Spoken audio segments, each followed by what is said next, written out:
lead leg, the hamstring area and the quadriceps area of Ruslan Kardayev. It looks like it's been barbecued, courtesy of the leg kicks from Gokhan Saki. One thing is for sure, both Gokhan Saki and Ruslan Kardayev just gave us a wonderful 3-round treat into what is K-1, especially for those who've never seen it before. And that's all, you know, that's all that matters to the fans. Bottom line is they're entertaining the fans, and that's what, you know, it's all about. You talk about guts, you talk about intestinal fortitude, and as Ernesto who said, you talk about an aesthetically beautiful fight to watch.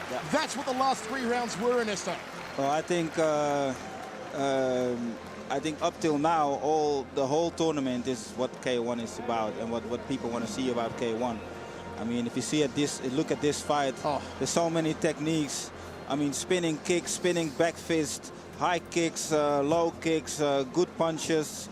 Everything is in the fight. That was great heart by the fighters, coming back, still try to be. You see that they really want to win and they really want to go for it, and that's what K1 gains the most from this tournament up till now. I tell you what, that was one for the highlight reels, a spinning back fist reminiscent of Manson Gibson from Gokhan Saki. I know him too. One of the great spinning back fists artists of all time. And Gokhan Saki confident of emerging here. First judge gives it to Gokhan Saki. Second judge to Saki. He is through. Gokhan the Rebel Saki makes it through to semi-final number 2. 30-28, 30-27, 30-27. He did it easily in the end. And Gokhan Saki will now take on the winner of Jerome Labana and Remy Bonjaski. Ernesto, a good night so far for the new generation, but a hurry. Errol Zimmerman, Gokhan Saki. Yeah, I mean, I think that's what people want to see, and they want to see new fighters, and this is what they get. Ernesto, were you surprised that Ruslan came out so slowly in the first round? It's like he almost, like he wasn't awake. Yeah, it looks like he wasn't awake. It looked like he wasn't sharp. He was not conditioned or something, because he's not used to come out that slow. Gokhan Saki from the Golden Glory Gym, who counts the likes of Stefan Leko, Khalid Daifaust among his sparring partners. A sweet victory for him and his first ever K1 Grand Prix. This, of course, was the 3rd appearance by Ruslan Kardayev in the Grand Prix. He'd been there before in 2005 and 2006, but once again has failed to make it out of the quarter-final stage. Folks, we move on to QF number 4. This one should be an absolute ripper. The Flying Dutchman, the former 2-time Grand Prix champion, Remy Bonjaski, takes on the battling cyborg and arguably the greatest K1 fighter to never win the K1 Grand Prix, Jerome Labana.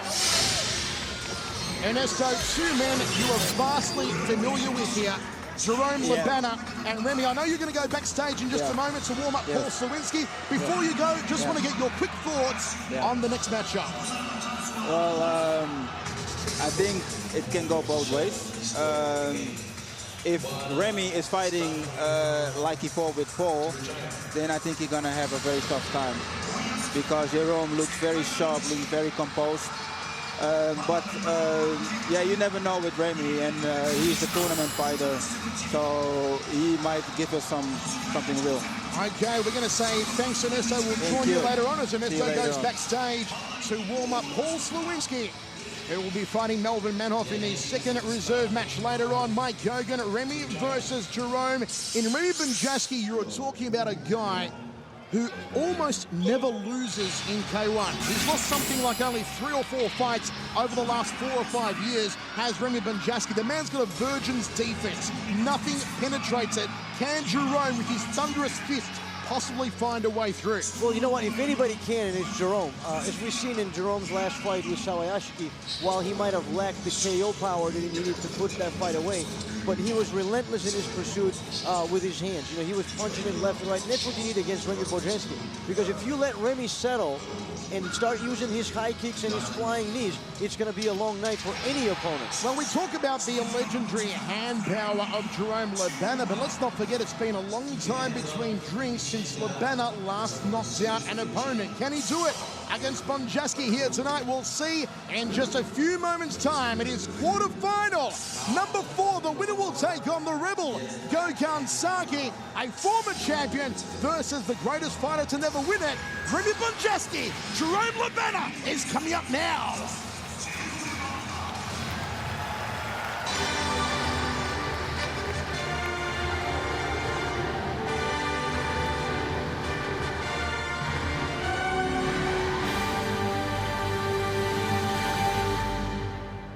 Ladies and gentlemen, it is time for the Fields K-1 World Grand Prix 2008 quarterfinal bout number 4.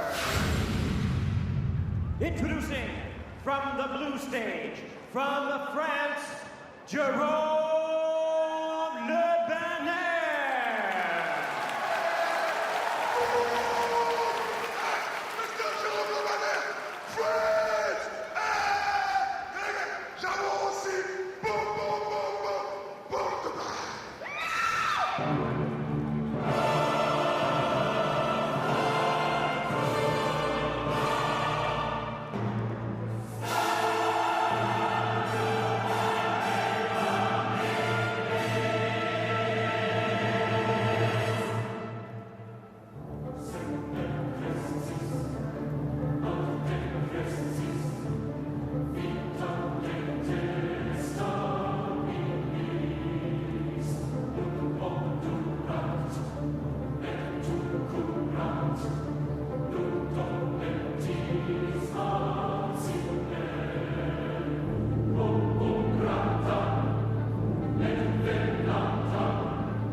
Plus at the Yokohama Arena are going off their absolute nanas. The battling cyborg, the human refrigerator, rock and roll, Jerome Lebana is in the house, Mike Hogan. There is nothing like seeing Lebana stud his way to center ring. Yeah, you know, like I said, same with Peter Arch, same, well, actually, just really him and Peter Arch. Of course, Ray Seffa when he makes his entrance. You know, this is the history of K-1 walking, folks. Enjoy it because it's not going to last long. A record of 43, 16-2 with 29 knockouts. An amazing 81% KO ratio for Jerome Lebana from France. The 35-year-old who was 94 seconds away from winning the Grand Prix in 2002 until Ernesto Hoost broke his arm in the final. He is hoping to go all the way here tonight. The original bad boy of K-1, Jerome Lebana in center ring.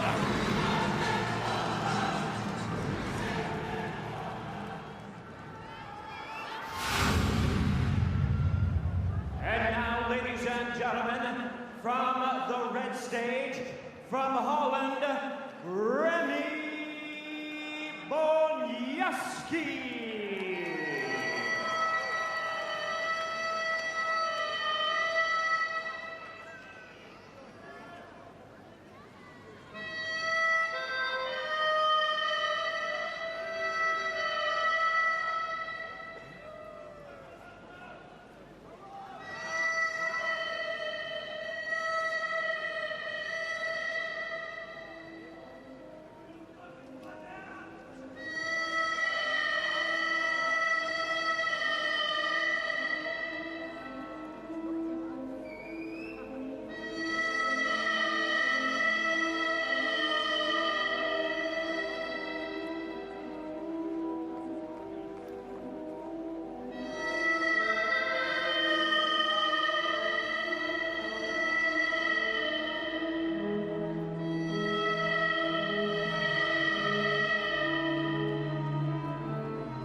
To the familiar strains of Ennio Morricone, Remy Bonjasky makes his way to center ring.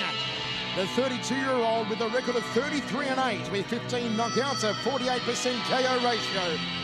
A formidable 9-2 record in the K-1 World Grand Prix tournaments. He's overcome a lot of personal hardships to be here tonight.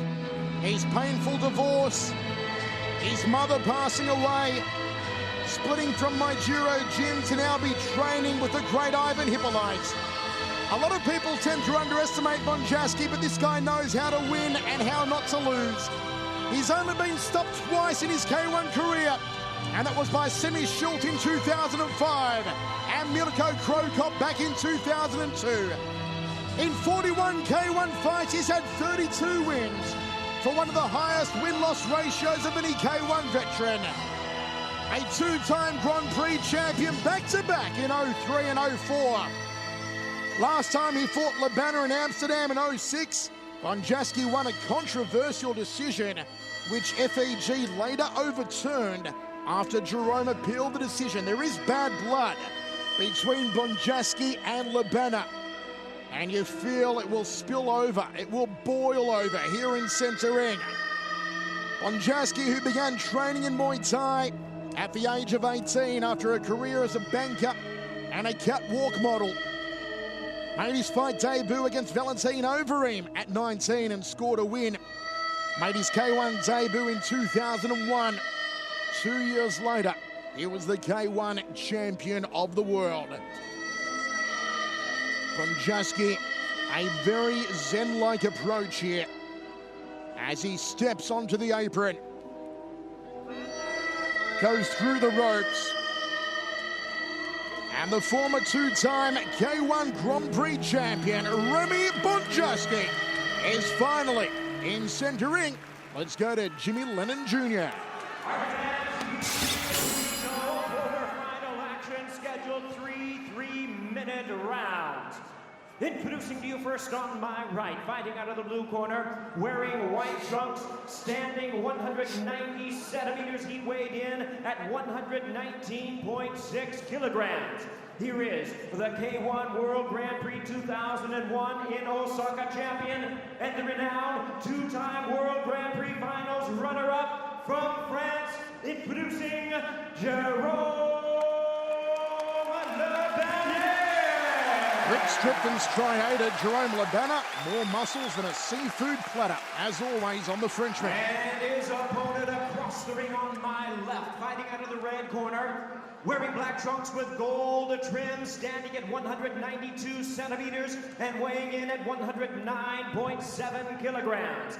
Here is the two-time K1 World Grand Prix champion from Holland, known as the Flying Gentleman, introducing Remy Bonjasky. Remy Bonjasky, ferociously popular as well here in Japan as he is across the world. Has a new lease on life. After his painful divorce, he now gets to see his family. And more than that, he has the hottest girlfriend floating around K1's illustrious girlfriend brigade, Mike Hogan. She is a stunner. Yes, I would have to agree. 3 by 3-minute rounds, one extra round. A win is decided by KO, TKO, or judge's decision. TKO results from 2 knockdowns in 1 round. 3 rounds of action. Quarterfinal number 4. Remy Bonjasky, Jerome Labana, Michael Chavello, Mike Hogan with your inside. The right to fight, Gokhan Saki in semi-final number 2. Labana is the southpaw fighter, right foot forward. Left hand being the power hand of the southpaw for those uninitiated. Bonjasky is what we call an orthodox fighter, meaning he is a right-handed fighter. Look out for the high kicks and the flying knee of Bonjasky. Look out for the handiwork, the ferocious power of Jerome Labana. You know, with Peter Arts no longer in contention, I think the heart of K1 fans is now behind Jerome Labana as the person who truly deserves to win this tournament. Oh, the flying knee! He caught him on the jaw! And Labana smiled at Remy. Remy Bonjasky opened up like a house of fire here in the first round. Right, and Remy obviously has different plans. Bonjasky has to stay out of range of that left hand of Lebana. He throws it down the center corridor, does the Frenchman. Lebana is humongous. He is the human refrigerator. But he's like the old time, not the new slim Samsung. You know, he's the old, I don't know the brand of old refrigerators, but you're old. What's an old? The old Kelvinator. That's what what we have in Australia. Yeah, I don't know. Lebana edges forward, jab, left hand. Bonjasky gloves up nice and high. Has great defense. Remy Bonjasky hardly ever gets caught with clean shots to the jawline. Bonjasky, as I said, has only ever been stopped twice in his long K-1 career by Semi Schilt and Mirko Krokop. Lebana fires the cross, digs away to the body, outside thigh kick. Remy again looking for the jumping knee, then slams to the body. Caught him with the inside of the glove, more a slapping punch though, not really turning the knuckles in. Right, and so far, you know, we're seeing your classic Jerome Lebana and a classic Remy Bonjasky. They're kind of exchanging a little bit of a filling out process. You know, Jerome's coming forward with his devastating punches. Remy defending well, and whenever has a chance, going with those flying knees and high kicks. Again, aesthetically, if you appreciate great striking, great stand-up, there is nothing better than what you're seeing in centering at the moment. You can see Lebana trying to cut off the ring as Remy's on the outside circling. And Lebana just looking for the moment. Will the ticking time bomb from France explode here in the first round? Short popping overhand right there from Remy. Good shot to the liver off the rear leg from Jerome. Remy skips forward, goes to the rib cage, fires the right hand. But the punches of Remy Bonjasky have less weight behind them than Amy Winehouse. Solid left hand from Jerome, inside thigh kick from the Frenchman. Remy goes to the body. Again, didn't turn the knuckles into the right hand. He won't phase Jerome with those shots off the gloves. No, he's not. You know, Jerome didn't get that nice-looking nose by, you know, avoiding taking punches. You know, human refrigerator he is, and an incredibly hard-to-knock-out fighter he is. However, you know, knockout is not the only way to win this fight in decisions. So far, you know, I would have to say it's an even round. I mean, Jerome did a lot of damage with his hands. Remy did a good job defending, and I think, you know, answered with his flying knees and give us some, you know, some nice high kicks. I think even enough to make this a 10-10 round. Of course, luckily, because we have an open scoring system, you don't have to take my word for it. We're getting ready to find out the official decision. Remy Bonjasky utilising the Muay Thai jumping knee in the opening round. That has become his signature move. Bonjasky, who has only lost 3 fights in the last 4 years, as I glance at the official judges' scorecards here. 10-all says 1-2 judges, and 10-9 for Bonjasky. So slight favour the way of the Flying Dutchman. Second round of 3. Quarterfinal number 4, Michael Chavello, Mike Kogan with you ringside. Shortly we'll be joined by Kimbo Slice. Lebana immediately pressing. Bonjasky against the ropes. Bonjasky circles off to his right. Wants to stay away from the left hand of Lebana. Lebana throws to the rib cage off the lead leg.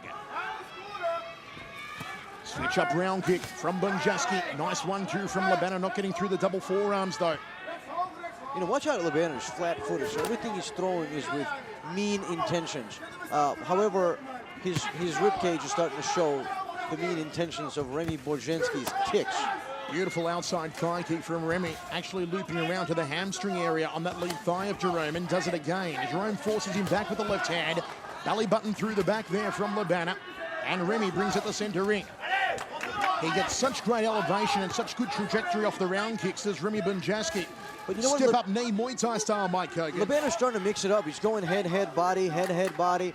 You know, mixing in a few kicks in there. So I think he's picking it up. He's picking it up in this round. Remy covers up against the ropes, goes turtle shell. Lebana trying to sucker him in and get Remy to drop the hands. But you figure a cool customer like Bonjasky isn't going to fall for Jerome's mind games. Right hand lead there from Bonjasky. Lebana saw it coming, brought the forearms up.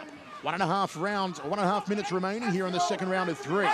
Yeah, you know, for those of you who are new to K-1, you know, this is old school versus old school, or maybe a really old school versus a semi-old school, but both of these guys are K-1 veterans. Both have been here many times. Jerome Lebana probably a little longer. Remy Bonjasky a little more successful. Lebana fighting out of the corner. Drops the body shots again, looking for the breadbasket of Bonjaski. Good shot to the liver from Jerome. Bonjaski counters with a back leg kick. Inside thigh kick from Jerome. You know, watch the experience level of Jerome Banner. You can see it here. He was cornered by Remy, which is what Remy usually does. He corners you and then starts doing the flying knees and the high kicks when you don't have anywhere to go. Banner stayed so active as to not let Remy settle in and do that. Have a look at the way, though, Remy Bonjaski just measures those leg kicks he is dropping on the right thigh of Lebana. It is scary.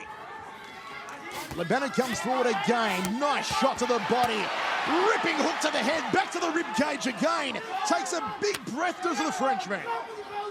And Remy comes forward. Inside thigh kick from Jerome. Shrugs him off to work some distance. That's why. Shot to the liver section. You know, one thing you got to admire about Remy, he just stays so composed and relaxed in the fight. I mean, he just, you know, it seems that Lebana was just tapping him around like it didn't even hurt him. I mean, it had to hurt. It hurt me watching. Inside of 10 seconds here. Second round of 3. Again, we go to the towels, and Mike Hogan, this one is proving harder to pick than a broken nose. Well, One you more know round to what? go. Judging from the last round and how the judges looked at it, they probably, there's some party pooper in this round that gave it to Bonjaski, but in my opinion, it's an even fight. I mean, Jerome is doing just as much damage as Remy. Remy's great, you know, in his defense. He's got some kicks that have come through. Jerome Lebana's had some punches that have come through and some good combinations. So, my opinion, it should be a 10-10 round, but nobody cares about my opinion. One more round remaining. The winner goes through to face Gokhan Saki in semi-final number 2. Who wants to take it? Who's got the pepper in the final 3 minutes to throw down and go for broke? Bonjaski, final instructions from the great Ivan Hippolyte in his corner. Pierre Follette in the corner of Jerome Lebana. After 2 rounds, 2 judges have the fight even. 1 judge has Bonjaski ahead by a point. Same So judge. still That party same pooper judge. I was talking about, the same judge has Bonjaski up by 1 point. Not necessarily undeservedly, but I really think it's a close fight. It's an even fight. It is still anyone's for the taking here. Good outside thigh kick from Bonjaski. Look how hard the gloves are of Remy. He knows the power in the hands of Jerome. Clash of leg kicks. It was Jerome who drew the short straw. And again, gets tagged with an outside thigh kick. This is good scoring stuff here from Remy Bonjaski. All right hand, high right, round kick, launching the knee again. Jerome Lebana being scored on more times than my ex-girlfriend so far here in the 3rd round. Outside thigh kick from Remy. He's backing up the big Frenchman. Lebana on the ropes. Yeah, maybe Remy heard me, and you know he definitely turned it up in this round. You know, no doubt so far. You know, a minute into the round, he's definitely ahead and winning deservingly. And there goes Jerome, who heard me too. I'm telling you, these fighters got to start paying me. As I said, it's been a long time since Jerome Lebana has actually knocked out an opponent in K-1. You've got to wonder if that fabled punching power may finally have had its day. Because so far here in the 3rd, and for most of the fight, bar I'd say 2 really good punches, Jerome hasn't genuinely phased Remy with his hands. At all. At all. At all. Jerome's elbow, something's wrong with his arm. It is that left arm. It is that left arm that was broken against Ernesto Hoost back in 2002. That had the steel rods and the pins inserted into it. It's causing him trouble again. This one could be all over. Dr. Check has been ordered. It is that left arm. You can see it heavily taped. Old wounds.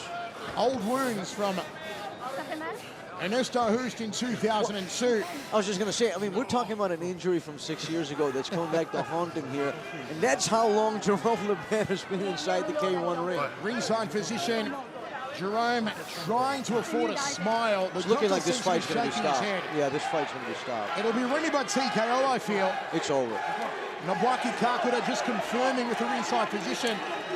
Now, there is a massive lump on the left arm. The physician seems to be saying here to Nobuaki Kakura, Jerome wants to go on. Yeah, I mean, look at this. Look at the that's doctors. Doctors are saying no. Jerome's getting in the middle of the ring saying, you know what, forget it, let's go. If we can get a shot of his elbow, there it is. Looks like it's a golf terrible. ball has been squeezed under his elbow. Terrible, and it looks to be unfazed to Jerome. Jerome just got in the center of the ring and said, Remy, let's finish this. Let's finish it. Now he's saying something in French. I tell you what, Jerome Labana has a huge set of narcs on him. He wants to go on here. Three pairs now. Kakura with the official decision. Yeah, Jerome wants to finish this fight. You know. The doctors now, I'll get you the translation, folks. It is an old injury that was incurred back in 2002. And the doctor has officially stopped the contest. It is the old injury that has sprung up again and put an end to Jerome Labana's hopes to become the K-1 Grand Prix champion. Mike Kogan, that is devastating. Jerome again remains the greatest fighter in K-1 history to never be crowned the king. You know, props, mad props to Jerome Labana. You know, of course, he fought like a samurai. I mean, truly a great fighter. But Remy was winning that round anyway, so he wouldn't have made a difference.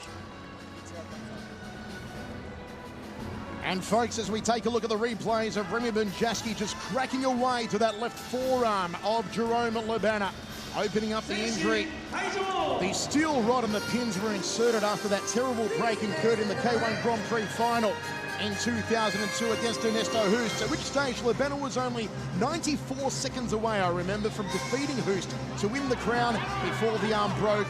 History has repeated itself yet again. Folks, it is time to turn up the heat here ringside. We have a very special guest as our semi-finals are set. It is time to introduce a man known around the world, street fighting sensation turned MMA star. Viewer discretion is advised. Do not stare directly at the beard of the one and only Kimbo Slice. It's great to have you here, Kimbo. Welcome to K1 for the very first time. What do you think of the night so far? First of all, I love the city of Japan. My first time here. You know, it's a wonderful city. It's a lot of buildings. I can't understand the language, but so far I'm having a great time. How are you enjoying the pomp and the pageantry, the way that K1 does business here? K1 is very exciting, very exciting. I didn't thought it was going to be this exciting. I'm having a great time here. These guys are phenomenal athletes.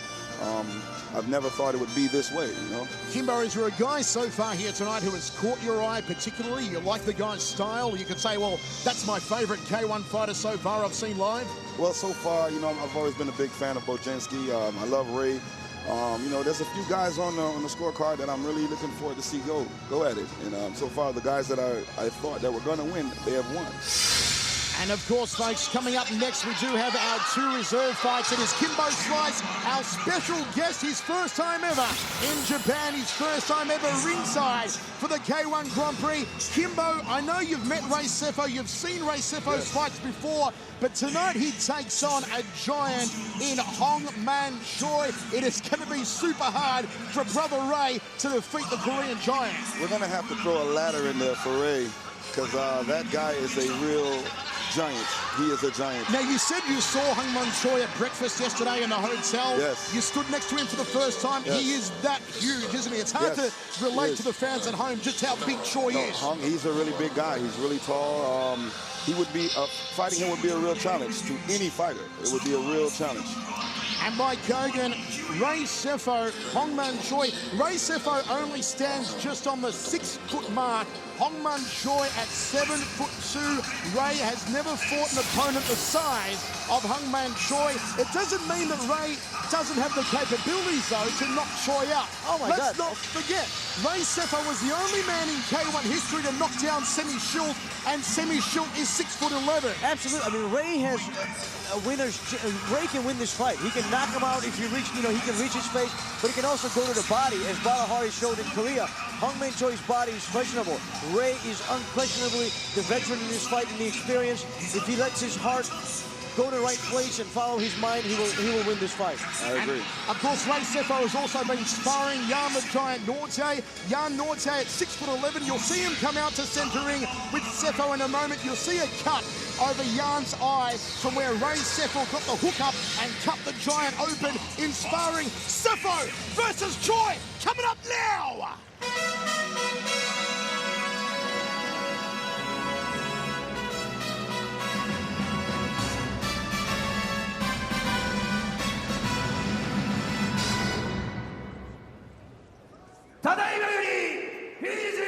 K-1 월드 그랑프리 2008 파이널 리자브 파이터 第1試合が行われます。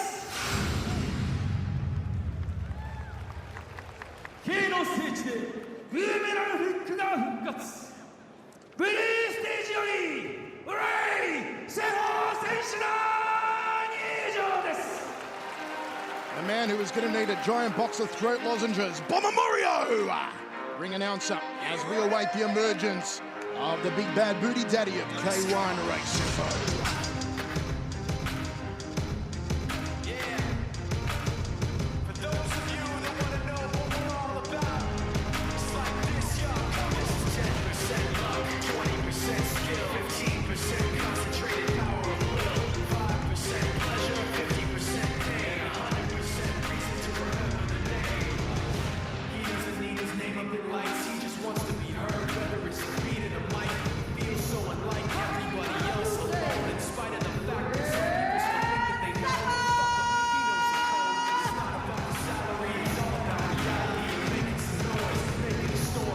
Sugar Ray Sefo from New Zealand, who these days fights out of Las Vegas, and with Randy Couture at Team Extreme Couture Gym in Vegas. I know the guys, Randy, Bryce, Kim Couture, and all the gang are watching in Vegas live on HDNet, and they'll be cheering for Sugar Ray here tonight. As he makes his way to centering, Ray Sefo, 37 years old, a record of 30, 20, and 1 with 20 knockouts for a 67% knockout ratio. On the worst losing streak of his career, having lost his last 6 fights. But let's not forget, in those losses, he fought 3-time champion Semi Schultz. He fought the world's heavyweight champion Bada Hari, and he fought Mr. K-1 Peter Ertz. Coming off a decision loss to Gokhan Saki in Seoul after an extension round. And once again, Mike Kogan, the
7'2", 355 pounds of hulking humanity. That is the biggest professional combat athlete walking God's green earth. Hongman Choi makes his way to center ring. A K-1 record of 12-5 with 8 knockouts, a 66% KO ratio. Hongman Choi, one of only 2 men to defeat Semi Schilt, the former K-1 Asia champion. He won the title in Seoul in 2005. Tumor from his pituitary gland that supposedly kept him out of K-1 Dynamite in Los Angeles last year when he was scheduled to fight Brock Lesnar. And the tumor also saw Choi get exempt from 26 months Korean military service earlier this year. And now the behemoth, the gargantuan, the former Syrian wrestling champion, Korea's version of sumo, stomps his way to center ring. He will be 12 inches taller than Ray Sefo and 114 pounds heavier than Sugar Ray Sefo. Kimbo Slice, Hongman Choi is one big mofo. Oh man, he's massive. In center ring, Sefo has never fought a man the size of Hongman Choi. Here's Bomber Morio. コーナー180センチ 113.5 キログラム K-1 ワールドグランプリ2戦準優勝レイ・セフォ 37-year-old Sefo, 6 foot even, 233 pounds. He's slimmed down a lot since his last fight in Seoul. 218センチ 149.7 キログラム K-1 ワールドグランプリ2戦後アジアグランプリ王者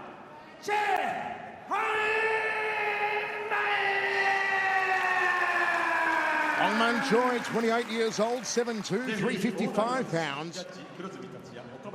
With the legendary former world's middleweight Muay Thai champion, Tai Kin, in his corner. Have a look at the difference here. Ray Sefo and Hongman Choi. Choi is so tall, giraffes are attracted to him.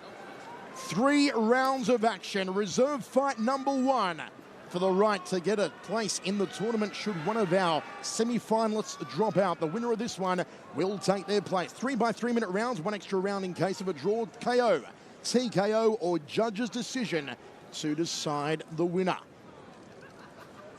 How does Hongman Choi stack up to the rest of the fight world? He is 5 centimeters taller and 12 kilos heavier than Nikolai Valuev. 15 centimeters taller and 42 kilos heavier than Tim Sylvia. Here we go, first round of action. The voice, Michael Chavello, Mike Kogan, and Kimbo Slice with your ringside from the sold-out Yokohama Arena in Japan. Outside thigh kick from Sefo. The plan of Ray is work the angles, get on the inside like that. Nice uppercut. A diesel piston of an uppercut to that massive jawline that should have its own zip code. It's that big on Hongman Choi. I mean, it was a literal uppercut, right? The guy looks up and then throws a punch. That's the height difference between Ray Sefo and Hongman Choi. Sefo wants to attack the liver section that Barahari absolutely chopped up in Seoul on September 27, then go to the head. And he does that. Beautiful shot to the right rib cage of Choi. Sefo just took a punch from him. If there is going to be one thing that Sefo really has to watch, it's the rising knees and a little bit of showboating here from Sugar Ray. You're going to love the show, don't you, Kimbo? Oh man, I'm enjoying myself. Ray looks like he's kind of confident in there. Oh, spinning back fist caught him on the jaw. How the hell did he land a spinning back fist to the jaw? Oh no, but Choi is not moving, and Ray hits hard, so I don't know. Choi not moving. I've seen Glaciers move faster than Hongman Choi. And Ray has landed some power salvos so far here in the first round. Ray's looking good. Ray's looking sharp. Look at him. I mean, he's doing it all. He's going up. He's going down. He's going to the body. He's throwing leg kicks. Ray definitely prepared for this fight. As I said, he's been training out of Extreme Couture in Las Vegas with Randy Couture in preparation for this one. Hongman Choi trying to throw the rising knee and pull the head down with the Muay Thai clinch. And again, Sugar Ray turning it on, just taunting the big man. He hooks it to the head, outside thigh kick. Ray Sefo throwing the heavy artillery inside the first 2 minutes. Yeah, Ray Sefo is, definitely an entertaining fighter. Against Badahari, that seemed to backfire. He caught him again! Sefo going for the good night, Irene. The spinning back fist to the orbital bone of Choi. The size of the head of Hongman Choi.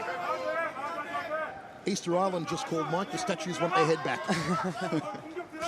Jab from Sefo, wants to get on the inside again to Sugar Ray. Yeah, definitely one-sided action so far, all coming from Ray. Look at that. Body shot to the liver of Hongman Choi. But Choi doesn't seem to be moved.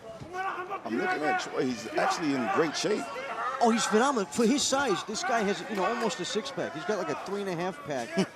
But, look at his arms. And he's not fat. This is like muscle, bone, and something else, whatever, in the head, Oh, left hook again from Sefo. He's had more hooks than a tackle box. Throws it overhand right. Choi with the knee. Sefo's got to get out of there. And he calls on Hongman Choi. Says he's got to do better than that big man.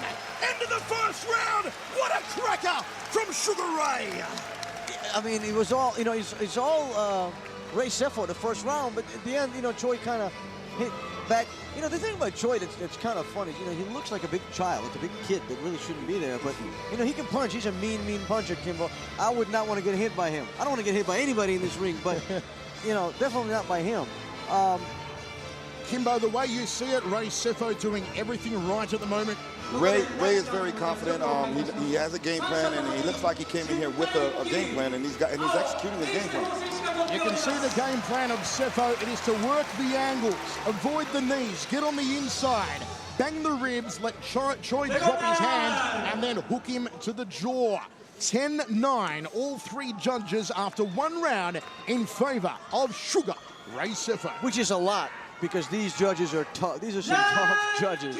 But, you'd have to be Ray Charles not to give this round to Ray Sefo.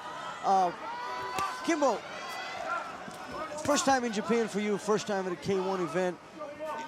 And ironically, we're first time in the U.S. on TV right now, live on HDNet. Give the viewers at home your impression of what do you see here? The people, the energy, the overall. The arena is packed. I mean, we're talking about over 20,000 people here. I mean, I've never seen anything like it. It's almost like a Super Bowl. Exactly. Well, ironically, this is the Super Bowl. Super Bowl, of there it is. It's the World Grand Prix final. So Every seat has a butt in it. And even the nosebleeds.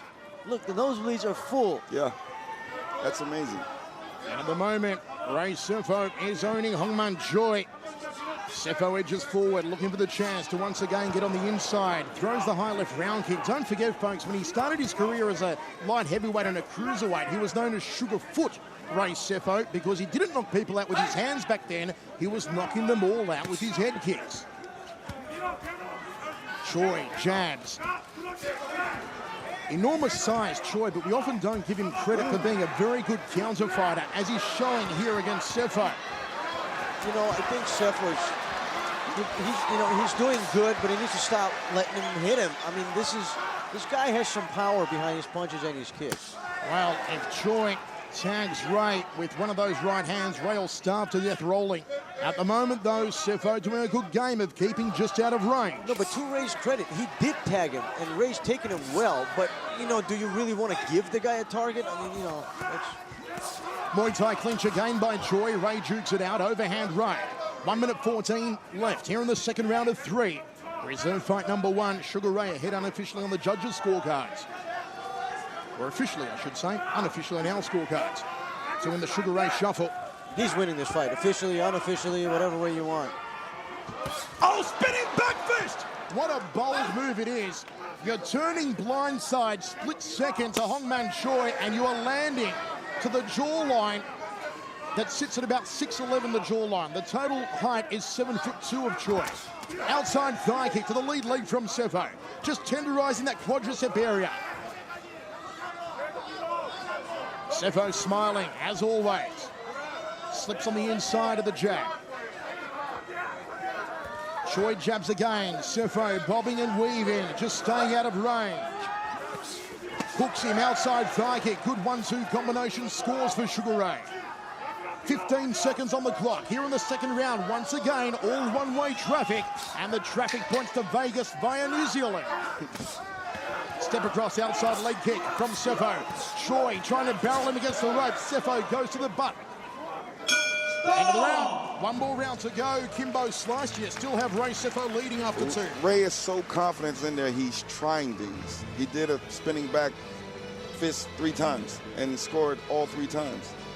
Which is, as I said, an amazingly bold move, given that during the spinning back fist, you are blind to your opponent for a split second. And the sheer arrogance and brashness to throw it to a guy who is 7'2". Oh, man. Well, you know, Ray recognizes that he's a faster fighter. He's obviously taking advantage of it. He has taken a little time off in this round to kind of cool off because he had an overwhelmingly active first round. And he also can see, you know, his seasoned fighter experience here. He's seeing that he's winning by points, but he's not doing much damage, you know, to Hongman Choi in terms of, you know, potential knockout. So you could see him kind of scaling back a little bit and saying, you know, we're going to go the 3 rounds. Mike, your favorite judge has reared his head again. One judge has given that round a 10 all round. The other 2 judges have given it 10-9 to Ray Sefo. So Ray still ahead after 2 rounds. It may very well take a knockdown here from the behemoth Choi to win this fight. Yeah, you know, Ray does need to be careful. I mean, there's no reason for him to give up a knockdown just because he was, you know, playing around and letting Choi hit him. At the moment, a very intelligent fight from Sefo, doing everything correct as he circles off to his right. Choi fires a lazy front kick, should be sitting behind the jab, turning back kick to the midsection. Almost got his heel stuck in Choi's belly button. Choi pouring with that overhand right. An ugly, ugly punch. And Sefo saw it coming from a mile away. Again, Sefo too evasive, too quick. Good to see Choi going on the offensive a little here in the 3rd round. He knows Kimbo is going to try and knock down Ray. But I see Ray being a lot more aggressive than he was the first 2 rounds. At the same time, Choi is actually turning the heat up as well. Ray just smiles as Choi gives him a kick up the clacker. Outside thigh kick from Sefo.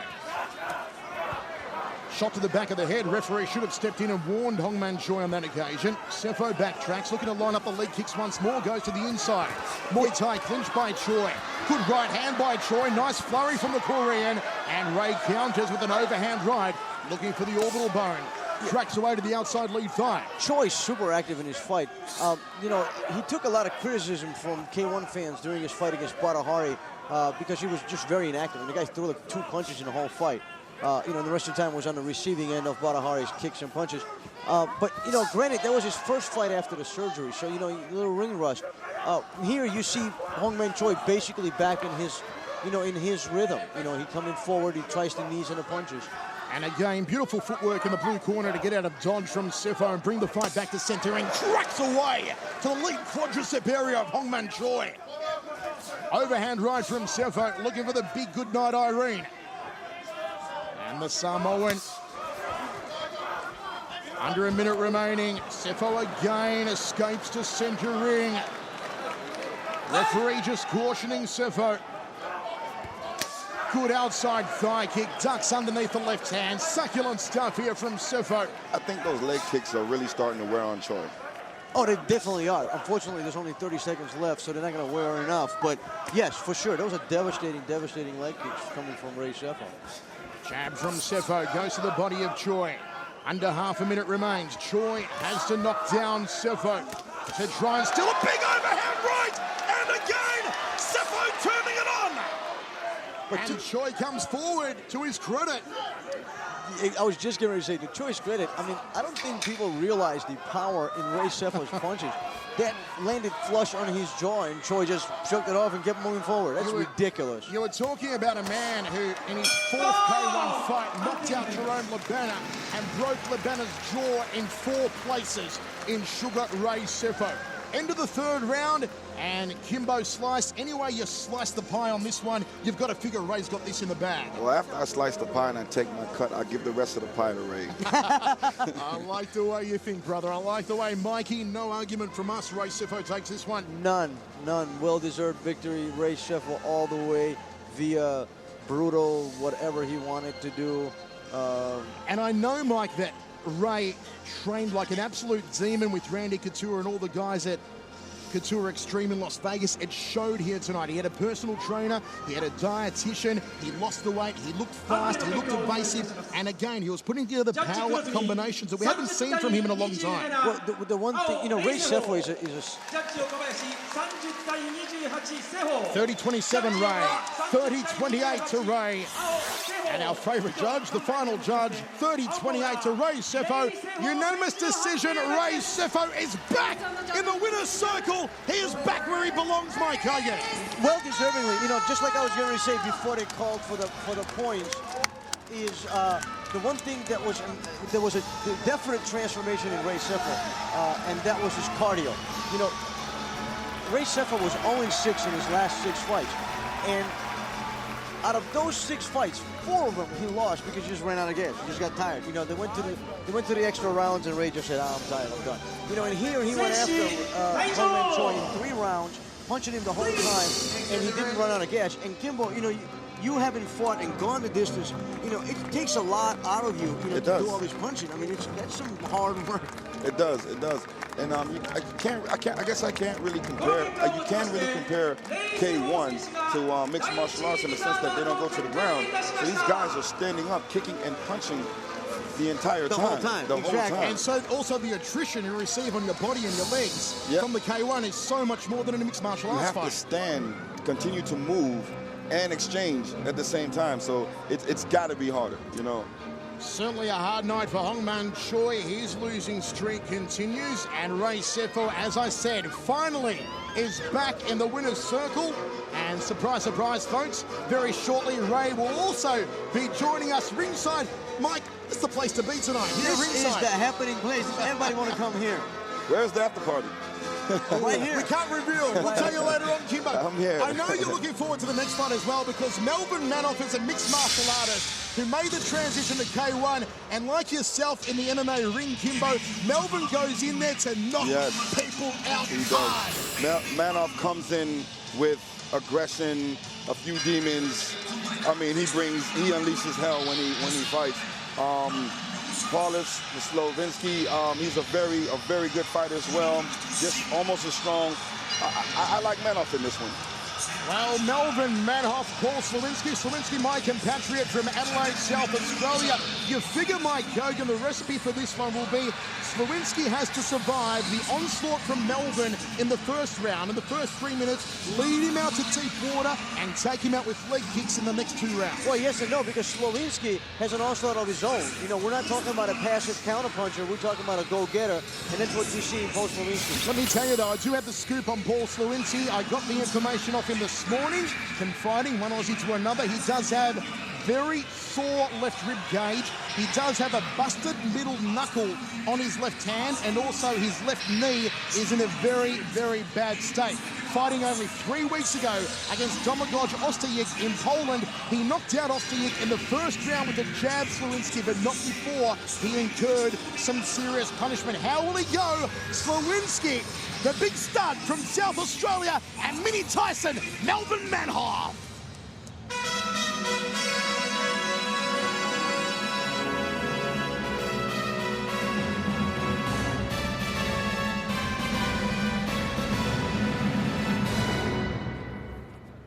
ただいまより PG K-1 ワールドグランプリ2008ファイナルリザーブファイト第2試合を行います。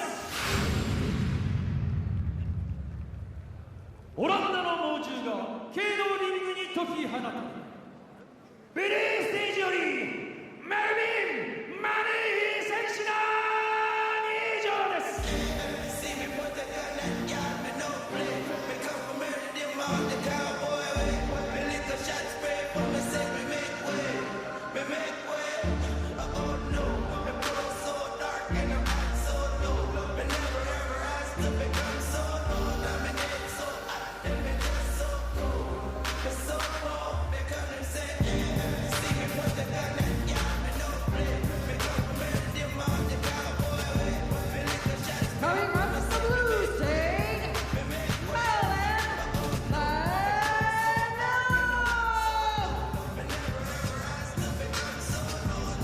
Melvin Manoff from Mike's Gym in Amsterdam. Mike Passinier leads him to centre ring.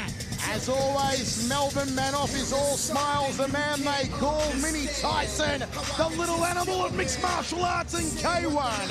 A K-1 record of 4 fights for 2 wins, both wins by knockout, but his mixed martial arts record is amazing. 22-5-1, a massive 21 knockouts, the highest KO ratio of any mixed martial artist on the planet in the vicious hands of Mini Tyson Melvin Manoff. Melvin Manoff is an animal. Animal. You know, he retired and he's back now. He had like a 2-week retirement and now he's back into fighting. He couldn't resist the allure once again of K-1. I mean, the most explosive fighter, period. This guy, I mean, he's just having fun. You can see him doing the entrance, but you know, just explosive cardio machine. And like Remy Benjaski, Ernesto Hoost, and Errol Zimmerman, another fighter born in Suriname who moved to Rotterdam in the Netherlands when he was only 3 years old. Former cage-range light heavyweight champion, also made it into the Dream Middleweight Grand Prix semi-finals where he lost to the eventual champion, Gegard Mousasi, who interestingly, folks, will make his K-1 kickboxing debut on New Year's Eve at Dynamite against Musashi. That's going to be a hard one to commentate come New Year's Eve. Musashi versus Mousasi. Yeah, right? Especially with you, because you have that Australian thing going.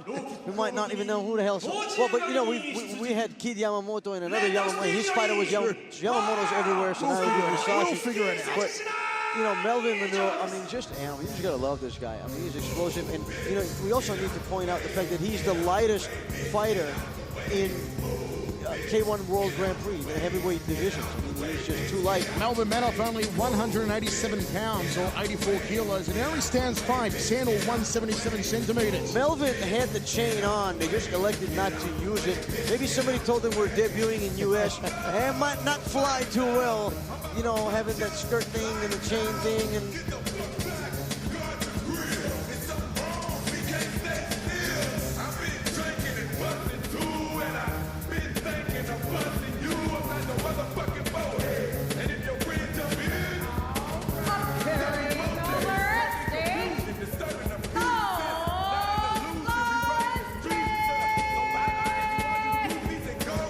The Polish-Australian who now calls Amsterdam home, training under the legendary Ernesto Hoost at the Hoost Academy. Paul Slawinski, the K-1 European Grand Prix champion in 2007, former K-1 Oceania champion, a K-1 record of 10-6 with 7 knockouts for a 70% KO ratio. Slawinski, 3-time WMC World Muay Thai champion at light heavyweight, cruiserweight, and heavyweight. Coming off that very close decision loss to Remy Benjaski in Seoul on September 27 in the final 16. Produced one of the performances of the year on August 9 in Honolulu when he defeated Aziz Jarjar by 3rd round knockout after it looked like Jarjar had Slawinski's number earlier in the fight, Mike. Oh, it was a crazy fight. They were knocking each other down. You know, it was so active, you wouldn't know who's winning, who's losing, and Slawinski came out on top. Very, very entertaining fighter, very aggressive fighter. You know, maybe the only doubt for you, he always seems very stiff in the ring. A very rigid fighter, doesn't really have the free-flowing, clean technique that Slawinski. What he does possess, though, and he has ever since his very early Muay Thai career, is some of the most thumping leg kicks you will find in all of K-1. If Slawinski can survive the onslaught from Mini Tyson Melvin Manoff in the opening stages of this fight and then work his leg kicks, he may just take.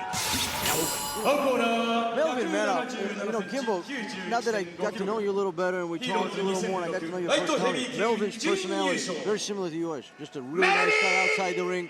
Once that bell rings, it's over, an animal. You got to stay focused, and one thing I've noticed about the trainer, the coach that comes out with his fighters, he's always in their face. You know, it's kind of like he gives them that pep talk to let them know. Oh, he does. No, NFL, we're still trying to find out what he says to them. We don't speak Dutch. Whatever it is, I love the style of training that he gives his fighters. Paul Slawinski, who, as I said, fought only 3 weeks ago in Poland against Domicic Oskojic, who, of course, Bana Hari knocked out in 1 round in a record time in Honolulu on August 9. Ernesto Hoost, four-time K-1 World Grand Prix champion with Slewinski. He has done absolute wonders since taking over Paul's reins last year. Guided him to the K-1 European Championship in Amsterdam in April of 2007. Slewinski, who towers over Melvin, 6'3" of Slewinski, 5'10" of Melvin. 235 pounds is Slewinski, 187 pounds is Melvin Manhoff. 48-pound or 47-pound weight difference is a lot when you're striking. You're also talking here, folks, about two of the busiest fighters, not only in K1 but in the world. Slewinski, as I said, fighting 3 weeks ago, then of course fighting August 9th in Honolulu, fought in Amsterdam in April. But Melvin Manhoff, in the lead-up to his fight against Gegard Mousasi in Dream in the semi-finals, and had an amazing 17 fights in 17 months. Oh, Melvin is psychotic when it comes to fighting. I mean, you know, in Dream, you know, he fought Remy Bojanski and got knocked out. You know, was spitting blood, lungs filled with blood. You know, I don't know, Ooh. just You feel it, 3 weeks later, yeah. was in a Dream ring, fighting, Wow. fighting. Said, when can I fight? When is my next fight? That's all you want to know out of him. And already you can feel the thumping leg kicks of Paul Slewinski. Nice jab there from Melvin. Fires the right hand up the tube. And Slewinski just upended. Referee doesn't put a count on him. Awkward front kick there off the rear leg from Slewinski. Thought about the round kick and looked to switch it to a teep kick. Nice thrusting jab from Slewinski. Has that damaged knuckle, middle knuckle of the left hand. Just a feeling out process here so far. Front kick again from Slewinski off the rear leg. Right hand lead from Slewinski. Melvin just parries the front kick. Nicely done. Deflects it off to his left. Fires an uppercut. Went so high, St. Peter knocked it back. Oh, nice left hook from Melvin. Tasted the power. Good Slewinski. Good strategy from Melvin. Watch, you know, he's dealing with a height advantage by explosiveness. He comes in, 1, 2, 3, out. And I'll tell you what here, Kimbo, a lot of respect being shown by both guys. Yes, it is. It is. They're filling each other out. Very wary of each other's strengths and power, both living in Amsterdam. Body shot from Melvin, then swung upstairs looking for the headache maker. Fires the right hand again. Leaping the hook. Oh, smack bang on the kisser. Slewinski is in a world of hurt. This one could be all over. He is dazed. He is dazed. Melvin caught him sweetly. Well, Paul Slewinski may be astral traveling. 1 minute remaining here in the first round. Overhand right, Melvin's going for the kill. The heavy artillery from Melvin Manhoff. Slewinski on rubber legs, he's doing the chicken dance. Here comes Melvin. Here comes the pain. The Muay Thai knee. Melvin smells blood, and when Melvin smells blood, that's not a good thing because he's going to be on you And until the bell there is rings. still a long time to go in this round. 35 seconds. Oh, the big kibosh! The big kibosh! The big kibosh! It's all over. Melvin Manhoff has knocked out Paul Slewinski in one round. Kimbo, I know you like that, brother. I loved it. Melvin is a stud. I said he was a stud. I'm not going to say that when Ernesto comes back, but Melvin is a stud. That's right. Brutal hook to the chin. Knockout. Legs folded. You know, the guy was just out. I tell you what, the ringside physician went over and asked Paul Slewinski what his name is, and Slewinski answered Wednesday. He is completely out of it. That was as brutal as KOs I've seen. You know, Mike, Melvin was so aggressive and focused. And like you said, when he realized that he smelled blood, he went for it. He went for the kill. Oh, that's Melvin. When Melvin smells blood, you know, he's going to be on you. He does not back down. But, you know, very strategic fight for Melvin. I mean, he was fighting a guy who was taller than him and 45 pounds heavier. You know, 45 pounds is a lot when you're getting punched. And you have a look at the replay there. You see the eyes roll back and glass over. Slewinski out before he even hit the canvas. That is one of the hardest knockouts we have ever seen. Oh, there's a highlight reel. I mean, that knockout was brutal. Slewinski still down. They've just got him back to his feet now, but he's having trouble standing. A devastated Ernesto Hoost and elated Melvin Manhoff. You've got to wonder, though, Mike Kogan, did Slewinski bite off more than he could chew in taking on so many tough fights over the last couple of months in particular? Probably. I mean, Slewinski came in here, you know, with a slew of problems, broken knees and cracked legs and all kinds of problems. You know, he was just fighting 3 weeks ago in a very, very tough fight. So, yes, you know, I think it's not that he bit off a little more than he could chew. He just should have, you know, been a little more careful in, you know, picking when he's going to fight. I mean, if he knew, you know, he had this fight in the K-1 World Grand Prix final, maybe he should have turned down the one from 3 weeks ago. Well, Melvin Manhoff, the man with the highest knockout ratio in mixed martial arts, now also has the highest knockout ratio in K1. 5 fights, 3 wins, 3 by knockout, 100% KO ratio for the animal, Melvin Manhoff. It's good to see that Paul Slewinski able to leave the ring of his own accord here, Kimbo. You always worry about the safety of the fighters. It's always paramount, but Paul able to hold his head up and walk out of the ring on his own accord. Right, that's a good thing, to get up and walk out. To go out the way you came in is a good thing. It's very important, yes, I agree. And Melvin Manhoff leaves the way he entered, sprinting backstage, running, exactly. Ultimate Warrior style. And Slewinski just being consoled there by Ernesto Hoost. As I said, it may have just been too busy a schedule, too many hard fights that took their toll on Paul Slewinski, especially over the last couple of months. That really tough fight on August 9 at the Stan Sheriff Center in Honolulu against Jar Jar, and 3 weeks ago against Ostojic. It is now time for a well-deserved rest for the Polish Australian. He really does. I mean, you know, you're a fighter, you know, talent. I mean, you're training and you're training and you're training, you know, but it's also a mental preparation. And then you have a fight, so you kind of drain to come back the next morning and start training for another fight that's only 3 weeks later. I think just mentally that's too much. You know, forget just body, but just mentally on your mind, it's just exhausting. I mean, the mind is fighting, any competition is more mentally than it is physically. So the mind can kind of push the body to go again and again and again. You know, but when the body feels a little bit weary and tired, it's going to take a rest. And it's going to catch up to you. You just don't want it to happen during the fight. You know, and if you get hit once or twice, kind of hard, you know, the body's tired, it's going to go down. I'll tell you what, I've commentated all of Paul Slewinski's fights, even back home in Australia, for the last 10, 12 years. I've seen him devastatingly knocked out twice against Simi Schultz in the final 16 last year, but I don't think I've seen him knocked out as devastatingly as what Melvin just put on him here, Mike. That was truly horrible to watch. For someone like me who's known Paul for so long, it's really heartbreaking. Right, but also, you know, you got to figure who's knocking you out. Melvin Manhoff. I mean, Melvin wins by knockouts and loses by knockouts or submissions. You know, there's no decisions. This, you know, he's got a do or die attitude, and that showed today in the ring. Guys, we are moving ahead to the semi-finals. We have 2 ripper matches on the card. Butter Hari versus Errol Zimmerman in semi-final number 1. Kimbo, out of the 2 of them, Errol did it tough against Everton Teixeira in their quarterfinal.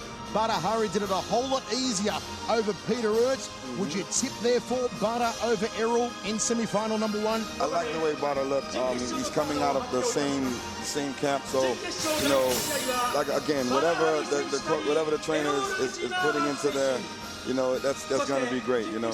And Mike, you've got to wonder what effect, what toll it took on Errol. Not only the right hands he incurred from Teixeira in their quarterfinal, but those chomping leg kicks to the lead leg of Errol for 3 rounds solid. And Butter Hari kicks even harder than Everton Teixeira.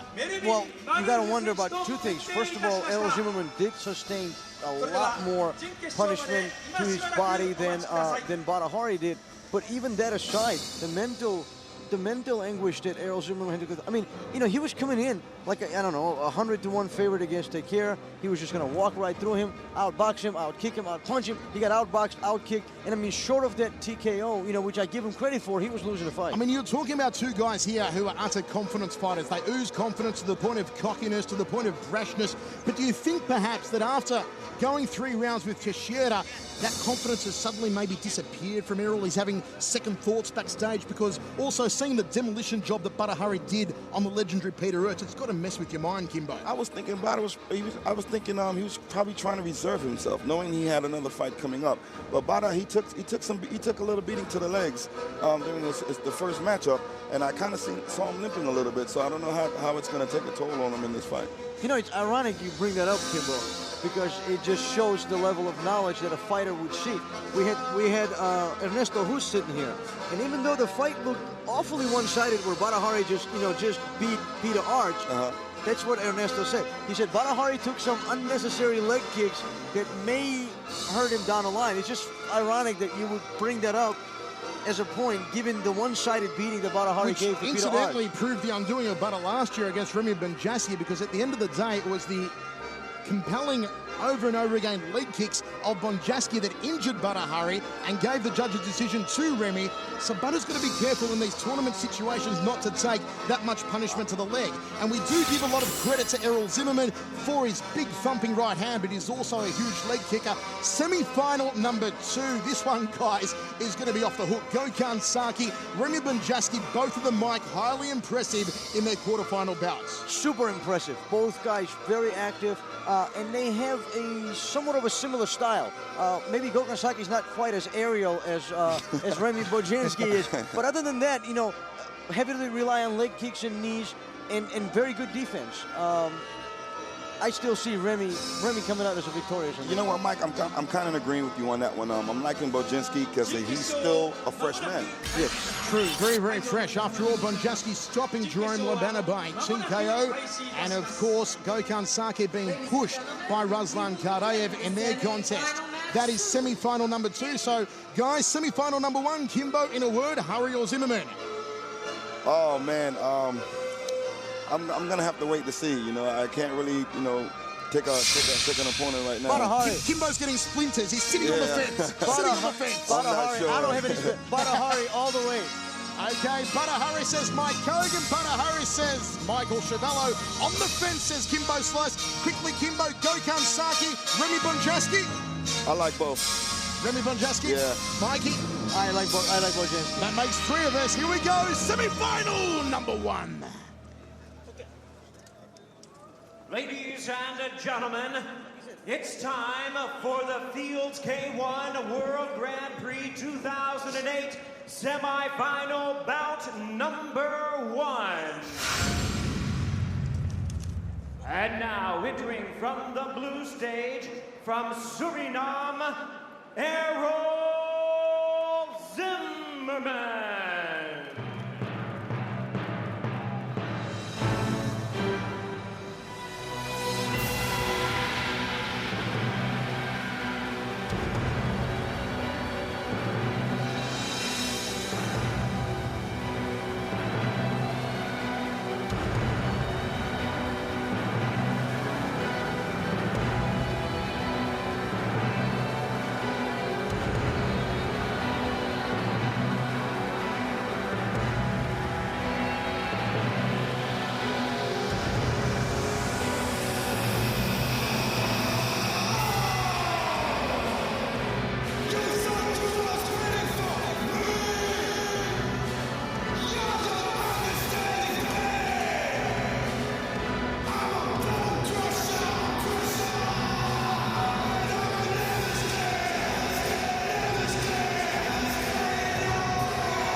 Bone crusher Errol Zimmerman from Holland makes his way to centre ring, looking to become the youngest ever K-1 Grand Prix champion.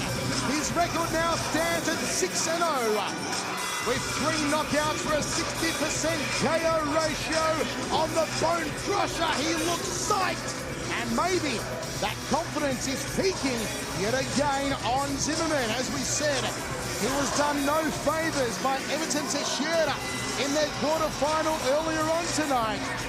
Is he carrying some injury? Or is he putting up a very brave face to cover up any doubts he may have here? We will find out shortly. We are joined ringside. It's great to have him here. The big bad beauty, Daddy Sugar Ray. Back in the winner's circle, brother. Well done, Ray. Thank you, brother. Hopefully, I'm glad to be back, and I'm glad to be part of this awesome atmosphere. And as we know, Zimmerman, as one of the young fighters, has actually made it to the semifinals. Brother, where did you pull those spinning back fists out of? Hey, Kimbo was out of his seat. I'm glad, brother. It's awesome to see you here. It's an honor to be here. I'm glad to be here. Errol Zimmerman, a long walk to center ring, and he is ready to throw down with Hari. And now, entering from the red stage, from Morocco, Badr Hari.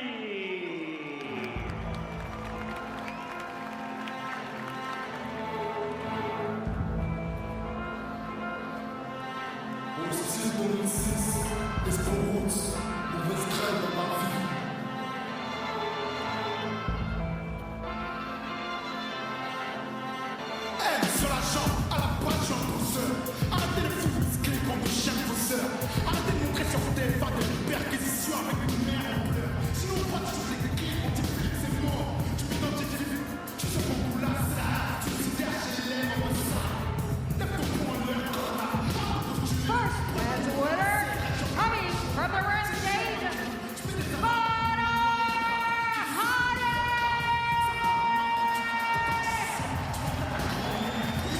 The bad boy, Badr Hari, makes his way to center ring, absolutely demolishing Mr. K-1, Peter Ertz, in his quarterfinal.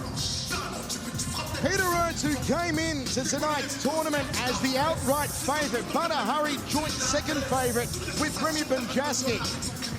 Nobody thought Badr Hari would come out guns blazing and absolutely handle Peter Ertz the way he did.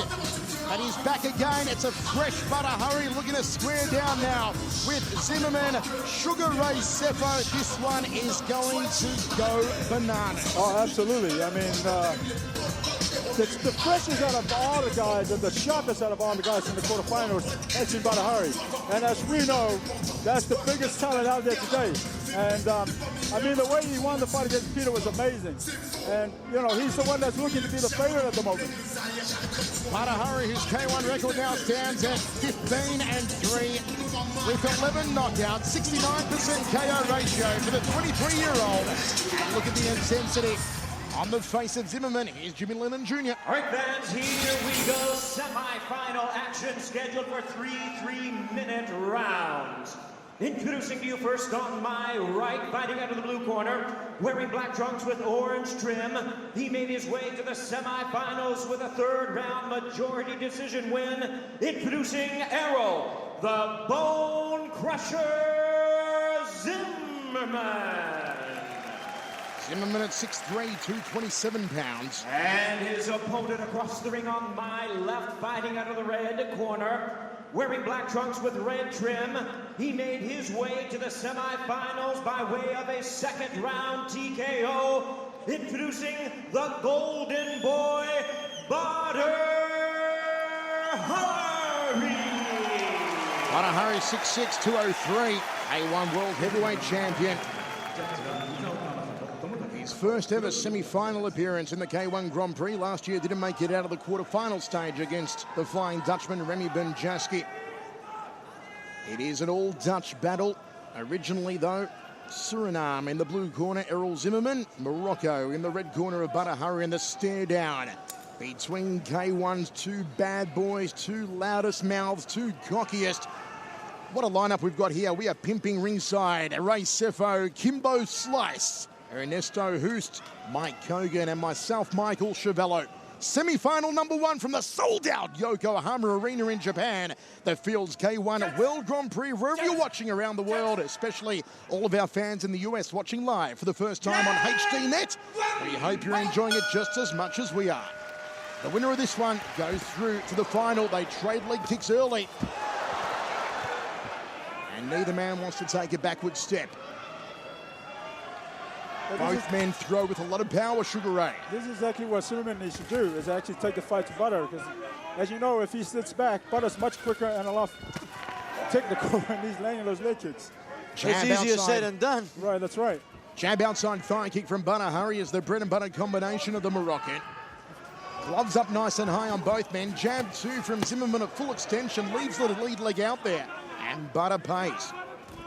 Oh, cracks away to the liver section. The slap of that one reverberated around the Yokohama Arena.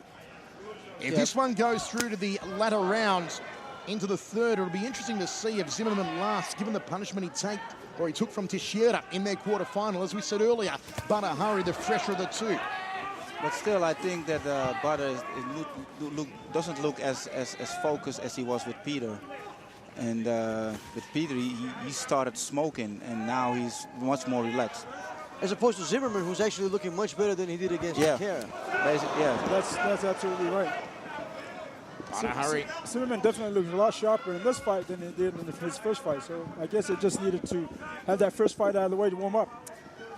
Zimmerman in his first ever K-1 Grand Prix. Shook off the nerves now. 1.5 minutes remaining here in the first round of three. Body shot, belly button through the back there from Butter Hurry. That was a very nice straight right. Hurry in center ring, keeping agile on the balls of his feet. Thought about a Superman punch. Balk right hand hit Errol Zimmerman. Nice jab, just threads it through the defense. Gets great extension on the right hand and a nice counter from Hurry. Got him against the ropes, no, goes to the liver, then to the head. Errol in trouble. Here comes Hurry, and Zimmerman tries to juke off the ropes. A good old-fashioned Donnybrook in the corner, Ray. Zimmerman took that well, recovered, came back and countered back. So I was just getting ready to say, I don't know about Zimmerman in trouble. He looked like he was doing pretty good defense. No, there. Absolutely. Butter Hurry opening up momentarily, and Zimmerman edges forward, wants to throw the right, does. I like to see Butter use that jab a little bit more, just to find his range. Like Ernesto said earlier, in the first fight, used his jab. He was smoking against Peter Ertz, so for this fight, I think he needs to go out, work off his jab a little bit more, just to find his distance. Under 30 seconds remaining here in the first round of three. Jab outside thigh kick from Zimmerman.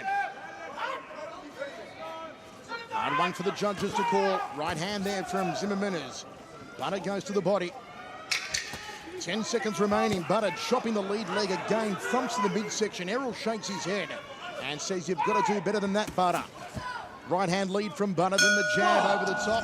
End of the first round, we go to the towels. Kimbo's slice. You've got to love that first round. These two guys mean business. Yes, very exciting first round. Very exciting. Kimbo, if you had to lean one way, would you go Butter Hurry? Would you go Errol, or do you go a drawn round? I like Butter Hurry. Okay, let's do the run of the table here, Ernesto. Yeah, I agree with Kimbo. I mean, Butter was the aggressor in this round, and although Errol came back a few times, Butter landed more punches and kicks.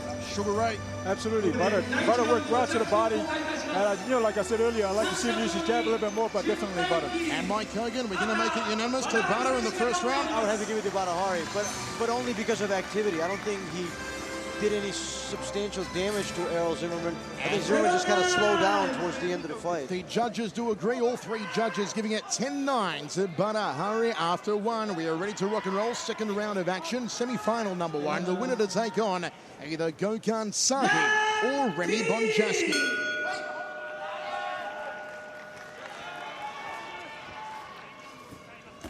Nice jab. Beautiful jab. Succulent technique from Butter Hurry as always, and thrown with power. That's the beauty of watching the K-1 World Heavyweight Champion. There's that jab Ernesto's talking about. Yep. I'm pretty sure that's what we were calling all along, right? Jab, body shot once more, and digging away to the liver section. Good handiwork so far from Butter Hurry, dominating the boxing contest, then switches up, round kick to the head. Errol tries to return the favor off the back leg. I gotta say, I'm quite impressed with Errol in this fight, because in the first one, he just looked lethargic, and yet this one, he's very sharp. I mean, maybe he needed, as you earlier said it earlier, to warm up. Well, but he needs to do something, though. He needs to steal the momentum, and he needs to start attacking. He can't just, keep... Butter missed with a front kick, then slammed the thigh kick on Errol. Under 2 minutes remaining here in the second. Spinning heel kick to the midsection, looking for the gut muncher. Didn't work for Bone Crusher Zimmerman. I must have been watching when I fought Hamong Choi. Sugar Ray pulling out all the tricks here tonight as referee gives a brief adjustment to the groin guard of Badr Hari. Zimmerman needs to start throwing down here. Badr circles off to his right, cracks the leg kick. Zimmerman checks it. Shin on shin. Right hand lead, tagging left over the top of the right glove. Good combination from Badr. What I love about Badr is very explosive and very quick. High left round kick. Trying to loop the shin across the forehead of Zimmerman. Oh, smack back! Smack back! Smack back! Badr Hari's going to ride the count here. He says he's okay. He'll take a breather. There's the right hand. We talked about Kimbo. He landed. Listen to this place erupt. Yokohama Arena has come alive. That's amazing. He went for that right uppercut, actually, and ended up eating a overhand right by Zimmerman. We told you all night one of the sharpest right hands in all of K-1 is on the 22-year-old Zimmerman. And here comes Hari, taking away to the liver, then to the head, goes back to the body. Uppercut.